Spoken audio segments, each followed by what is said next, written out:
Failure should always move something forward. If the answer to a failure is nothing happens, it's an answer that's a go-to answer, but it is a boring answer and it's a wrong answer. Bonjour, Morpheus Bipeds. Hey, GM, I've got a question. I was running my players through a dungeon last night, and at the very end, they were supposed to find a hidden note under the bad guy's bed. That sounds pretty cool, but none of them passed a perception check and nobody was able to find it. Oh. The night kind of ended with them frustrated because nobody was sure why they went through the dungeon in the first place because they didn't walk out with anything other than a little bit of experience and some items. Can you help me? Yeah. I think that what you did was something that is very common and easy to do for new dungeon masters and just dungeon masters in general, even experienced ones, and that is hiding the plot behind a skill check. Okay, what's the problem with putting plot behind a skill check? No. The problem isn't putting plot behind a skill check, it's hiding plot behind a skill check. I want you to think of it in your mind as putting something behind a skill check is something that is still readily available and accessible to your players, whereas hiding something behind a skill check means putting something somewhere that it can be missed just by missing a simple skill check. I'm still a little bit confused. Okay, so in your example, when you hid the note under the bed, you probably put a DC 15 or so perception check that nobody in the party was able to get. The answer to them failing that was that nobody found the note and they just walked away, correct? Yeah, that's about what happened. Okay, so we're gonna fix this, but first we need to understand the philosophy behind this.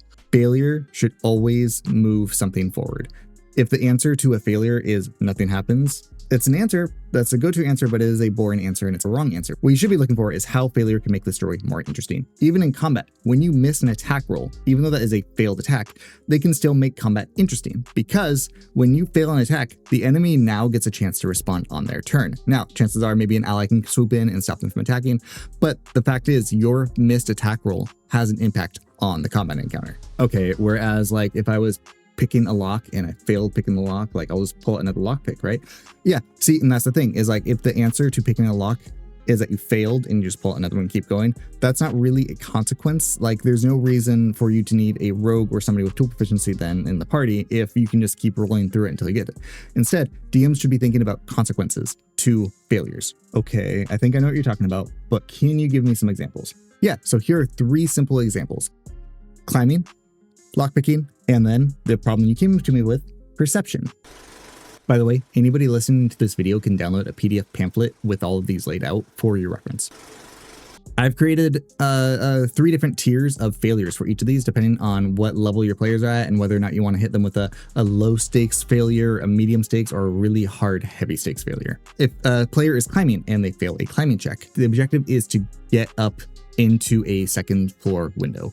A low stakes failure means that they're going to grab onto a sharp rock or a really sharp brick while they're climbing and take a D4 damage before shaking it off and then getting up there. We're not hiding the window behind that climb check. They're able to get through it even though they failed the climb check, but the consequence is that they are now losing a little bit of HP while they're getting in. If you hit them with a medium stake, that is something that's a little bit more pressing because they're maybe a little bit higher level, then you could have them take the same D4 damage from grabbing something sharp as the low stakes, but then on top of that, that's going to make them lose their grip and they're going to fall down and also take fall damage, which is going to vary depending on how high they're climbing up. After that, they are then going to brush themselves off and again, climb up and get to the very top. And if you want to hit them with a hard stakes, it's going to be the same as the low and the medium. They're going to grab something sharp, they're going to take a D4 damage. That's going to cause them to fall. They're going to take fall damage, they're going to hit the ground. Their weapon is going to fall out and also take damage when it hits the ground. If they continue using a non-magic weapon, it's going to end up breaking after a couple swings. If it is a magic item, however, it's going to lose their +1 bonus to attack and damage rolls. You can also apply this to spell focus if it gives them any bonus to it. Again, this is a hard stake, a hard failure. This is something for somebody who is higher level, or maybe if somebody's just doing something really dangerous and really stupid, this is a consequence for failure and it should feel bad. After picking up their weapon, they then climb up and get to the top successfully. Again, we're not stopping them from getting to the top.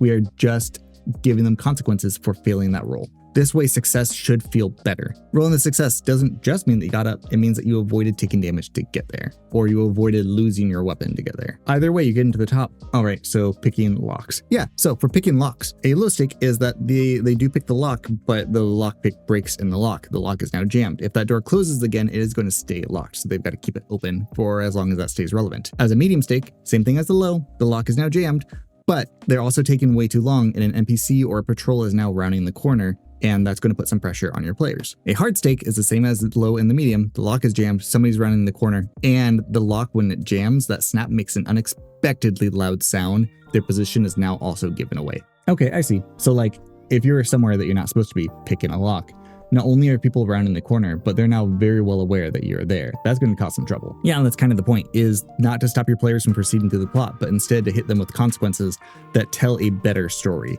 You failed, and so this is the issue that you now have to deal with. For the issue you presented me, if there is a hidden note somewhere in the room that they need to find, then a low stake for rolling and failing that perception check is that there's also a trap.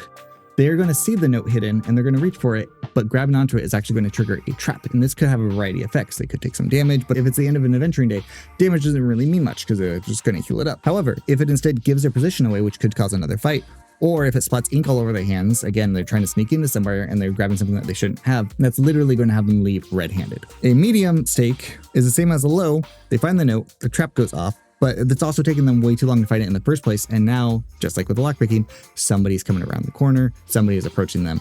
There is some more pressing issues, especially if the trap is red ink. Not only is somebody now rounding the corner, but they now have red hands. Ooh, I would not want to be in that position. Yeah, worst one, the hard stake. They take too long, but they find it.